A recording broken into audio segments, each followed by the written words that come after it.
بسم الله الرحمن الرحيم إن الحمد لله نحمده ونستعينه ونستغفره ونعوذ بالله من شرور أنفسنا ومن سيئات أعمالنا من يهده الله فلا مضل له ومن يضلل فلا هادي له والصلاة والسلام على أشرف المرسلين وعلى آله وأصحابه ومن تبعهم بإحسان إلى يوم الدين أما بعد. Baada ya kumshukuru Allah subhanahu wa ta'ala, kadhalik kumwombea ziada ya rehma na amani mtume wetu Muhammad sallallahu alayhi wasallam. Kwa hakika leo tunaendelea na darasa yetu, ikiwa leo ni siku ambayo tunasoma kitabu chetu cha Hidayatul Mustafid, na leo tukiwa katika darasa ya 3.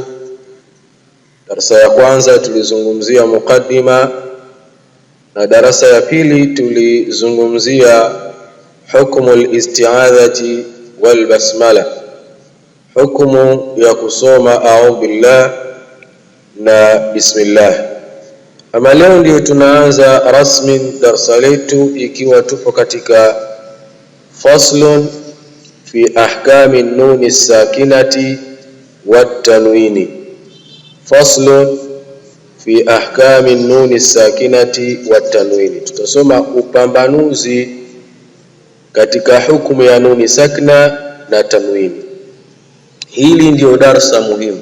Yani katika masomo ya tajwidi, tusema masomo ya tajwidi ni masomo ambayo yanayotufundisha namna ya kuisoma Qur'ani vizuri, katika hukumu ambayo iliyokuwa kubwa, ambayo msomaji wa Qur'ani, ambao Muislamu unayetaka kusoma Qur'ani vizuri, basi hata kama usizijue hukumu zingine, hukumu hii ya nuni sakna na tanwini ni muhimu kweli kweli, kwa sababu ndiyo hukumu ambayo iliyotapakaa, iliyoenea ndani ya Qur'ani, na ndiyo ambayo inayotumika sana. Kwa hiyo ni muhimu kuielewa nuni sakna na tanwini. Nuni sakna hii ikiwa na sakna, yani ni nuni ambayo juu yake ina sakna, hii ndio nuni sakna. Wako sio ukasema mimi nuni sakna sijui. Kwa hiyo tunachosoma ni hukumu ya nuni sakna na tanwini. Na tanwini ni nini? Tanwini ni zile fathateni na kasrateni na dhammateni hizi ndio zinaitwa tanwin hizi. Kwa hiyo tunachosoma ni hukumu ya nuni sakna na tanwini. Nuni sakna ni nuni ambayo yenye sakna, tanwini ni alama zake ni zile fathateni, kasrateni na dhammateni. Kwa hiyo tunasoma hukumu ya nun sakinati wat tanwin, hukumu ya nun sakna na tanwin. Kama tulivyosema, kitabu chetu kina maswali na majibu. Swali: an-nun sakinatu wat tanwin kam halatan lahuma, nun sakna na tanwini zina hali ngapi? Nun sakna na tanwini zina hali ngapi? Sheikh anasema lahuma arba'atu halat, zina hali 4. Nuni sakna na tanwini zina hali 4. Hali ya kwanza al-ibharu, ya pili yasema al-idghamu, ya tatu al-iqlab, ya 4 al-ikhfa'u. Al-idharu wal-idghamu wal-iqlabu wal-ikhfa. Idhari, idghamu na iqlab na ikhfa. Nielewe vizuri, hizo ndio hali 4. Kwa hiyo tunasema ni muhimu mtu kujua idhar, ni muhimu mtu kujua idgham, na ni muhimu mtu kujua iqlabu, na ni muhimu mtu kujua al-ikhfa'u. Ukitaka kusoma Qur'ani vizuri, nielewe, ukitaka kujua kusoma Qur'ani vizuri, hizi hukumu 4 hizi uzielewe. Hata ukiamshwa usiku wa manane, nitolee mfano wa idhhar, uwe unaujua. Idgham unajua, iqlab unajua, ikhfa. Hata ukiamshwa usiku wa manane, idhharu ni nini? Uwe umeelewa. Kwa kitu cha kwanza, awalan al-idhhar. Tutakuwa tunasoma moja moja katika hivi vitu. Al-idhhar, kitu cha kwanza ni idhhar. Swali linakuja, ma haddul idhhari lughatan wal istilahan, ni upi mpaka wa idhhar kilugha na kisheria? Kisema mpaka hapa inakusudiwa hata maana na maelezo yake. Ni ipi idhhar? Idhhar ni nini kilugha na kisheria? Ma haddul idhhari, ni upi mpaka wa idhhar lughatan kilugha, wastilahan na kisheria. Sheikh anasema amma lughatan, ama lugha. Kisema idhhar kilugha ya Kiarabu, fa huwa albayanu, ni kubainisha. Amma lughatan, ama kilugha, fa huwa albayanu, ni kule kufanya nini? Kubainisha. Sasa sisi ya kwetu sisi ni istilaha hii kisheria, yani kitaalamu. Watu wa tajwid wanasemaje kuhusiana na idhhar? Wanasema idhharu fa huwa ikhraju kulli harfin, ni kutoa kila herufi, ni kutoa kila herufi, min makhrajihi, kutoka katika matokeo yake, min ghairi ghunnatin, pasi na kuleta ghunna. Nasema wa amma istilahan, na amma kisheria, fa huwa ikhraju kulli harfin, ni kuitoa kila herufi, min makhrajihi, kutoka katika matokeo yake, min ghairi ghunna, pasi na ghunna. Swali jingine, kam hurufu al-idhhar wa ma hiya, ni ngapi herufi za idhhar na ni zipi?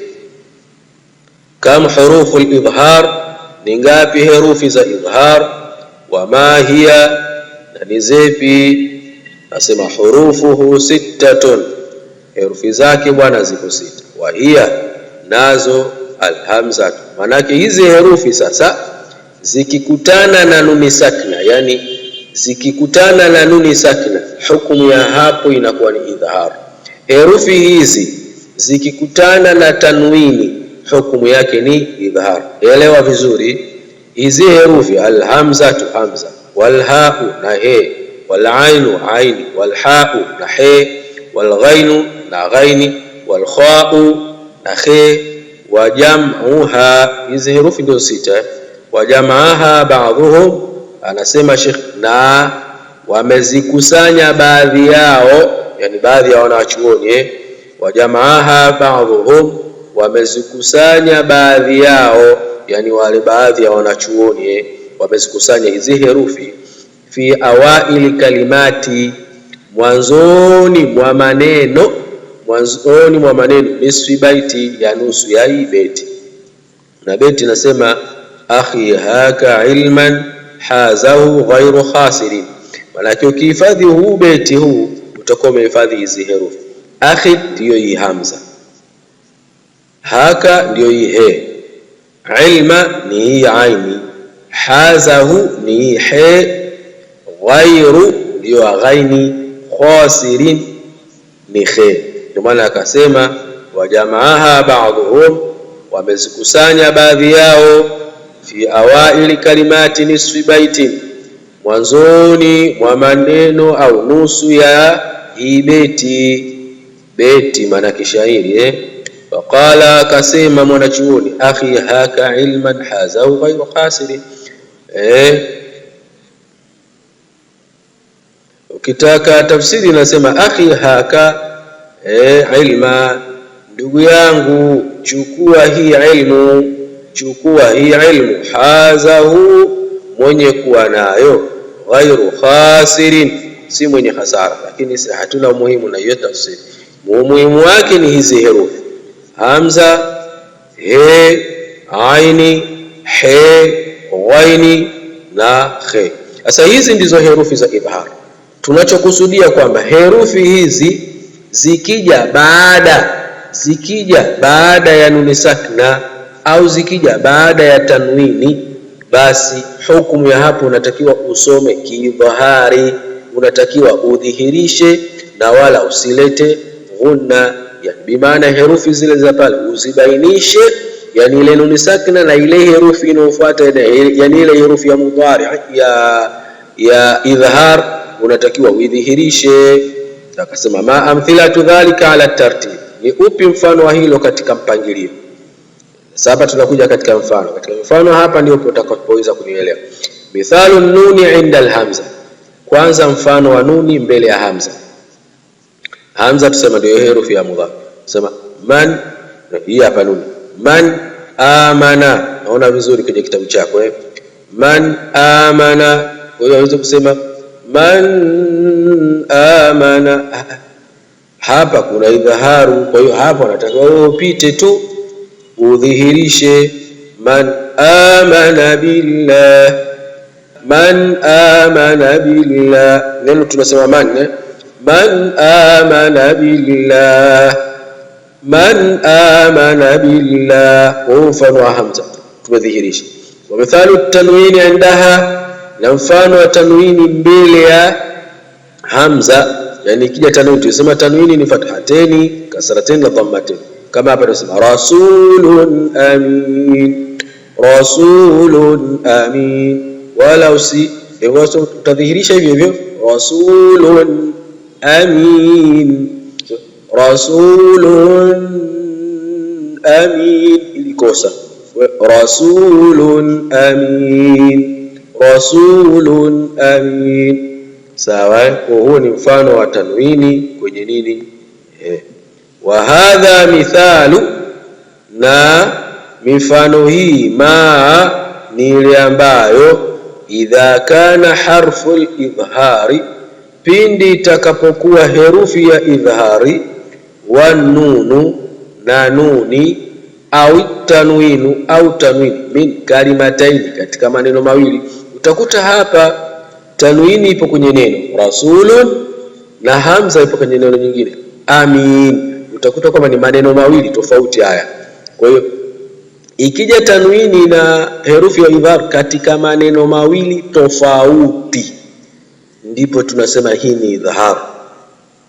Ndio maana akasema wa hadha mithalu, na hii mifano ma ni ile ambayo idha kana harfu al-idhhari, pindi itakapokuwa herufi ile ya idhhari, wa nunu na ile herufi ya nuni sakna, au tanwinu au tanwini, min kalimataini, ni katika maneno mawili, maneno mawili tofauti. Tunaelewana vizuri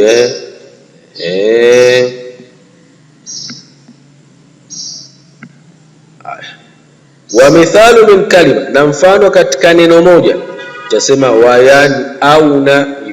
Kwa hiyo hata ikija katika neno moja maana yake unatakiwa udhihirishe wayan au na.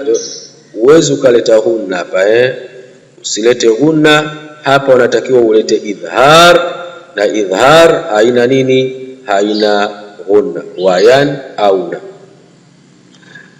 Mbili, wa mithalu nuni inda alhai, na mfano wa nuni mbele ya he. Sasa mfano wa nuni mbele ya he ni nuni sakina. Tunakusudia tukisema nuni tunakusudia nuni sakina, kwa sababu huku tumelisoma hapa ni nuni sakina. Mfano wa nuni inda alhai mbele ya he, in huwa ala, in huwa, usema in huwa hapa hukumu yake ni nini? Idhhar. Imeanza, utaona imeanza nuni sakna, kikaja he, na he ni katika herufi za idhhar. Kumbuka lazima uzikariri herufi za idhhar, ziko 6: hamza, he, aini, he, ghain, khe. Hizi ni herufi za idhhar. Ikija baada ya nuni sakna, ikija herufi yote katika hapo ndio idhhar. Ikija baada ya tanwini, yani baada ya fathateni au kasrateni au dhammateni, ikija herufi moja wapo katika hizi herufi sita hizi, hiyo kumbuka inatakiwa uisome kidhahari. Watanwini indaha, na mfano wa tanwini mbele ya he tunasema jurufinha, jurufinha, sawa. Wa hadha min kalimatayn, anasema na hii mifano tulioitoa hapa ni katika maneno mawili. Wa mithalu fi kalima, na mfano wake wa mithaluhu fi kalimatin, na mfano wake katika neno moja, yanhauna, yanhauna, sawa.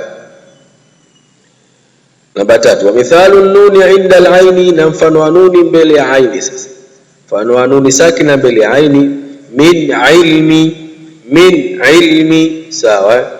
Wa tanwinu indaha, na mfano wa tanwini mbele ya aini, sami'un alim, sami'un alim, sawa. Hadha fi kalimataini, na hii mifano tuliyoweka hapa ya nuni sakina kwenye aini ya maneno mawili. Wa mithaluhu fi kalima, na mfano wake katika neno moja, yan'iqu, yan'iqu, sawa, yan'iqu, sawa. Namba 4, wa mithalu nuni inda al-ha'i, na mfano wa nuni mbele ya he, min hasana, min hasana, min hasana, sawa. Nuni sakina mbele pana nini? Pana he. Watanwinu indaha, na tanwini mfano wa tanwini mbele ya he tunasema mbele ya ha, alimun hakim, alimun hakim, alimun hakim.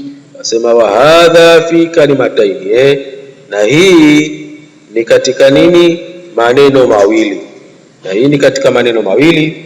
Wa mithaluhu fi kalimatin, na mfano wake katika neno moja tukisema yanhitun, yanhitun, yanhitun, sawa.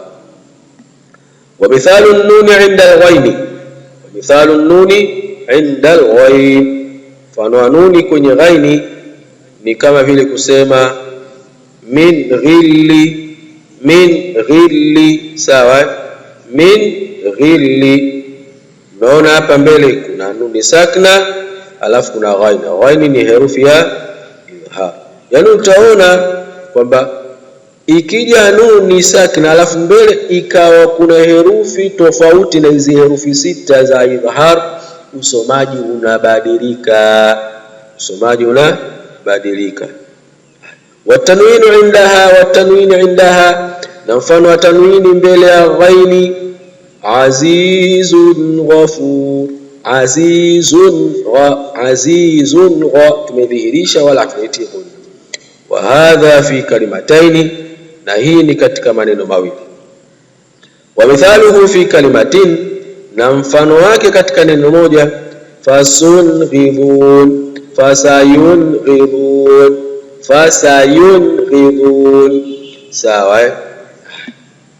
Wa mithalu tanwini inda al-kha'i, wa mithalu tanwini inda al-kha'i, na mfano wa mithalu nuni inda al-kha'i, na mfano wa nuni sakina kwenye kha, kwenye kha. Wa mithalu nuni inda al-kha'i, na mfano wa nuni sakina mbele ya kha tunasema min khamri, sawa. Min kha tumedhihirisha min khamri. Wa tanwini indaha, na mfano wa tanwini mbele yake mbele ya kha tunasema qaumun khasimun, qaumun khasimun. Wa hadha fi kalimataini, na hii mifano tuliyotoa hapo ni mifano katika maneno mawili, yani tanwini au nuni sakina inakaa peke yake na kha inakaa peke yake. Wa mithaluhu fi kalimatin, na mfano wake katika neno moja, wal munkhaniqa, wal munkhaniqa. Wa qis ala dhalik, anasema pima katika hilo. Wa qis ala dhalik, na pima katika hilo, maana yake mifano iko mingi.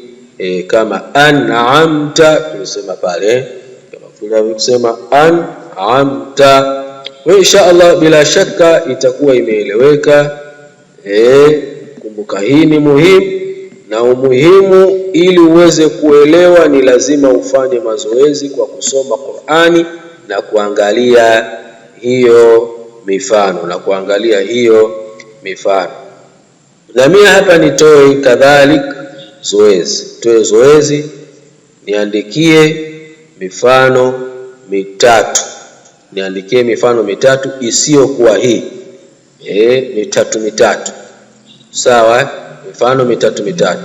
Mfano wa nuni sakina mitatu, na mfano wa tanwini kadhalika nitolee mitatu. Tumombe Allah subhanahu wa ta'ala kwa haya tuliyozungumza. Mwenyezi Mungu subhanahu wa ta'ala atupe tawfiki ya kuelewa. Wabillahi tawfiq, wassalamu alaikum wa rahmatullahi wa barakatuh.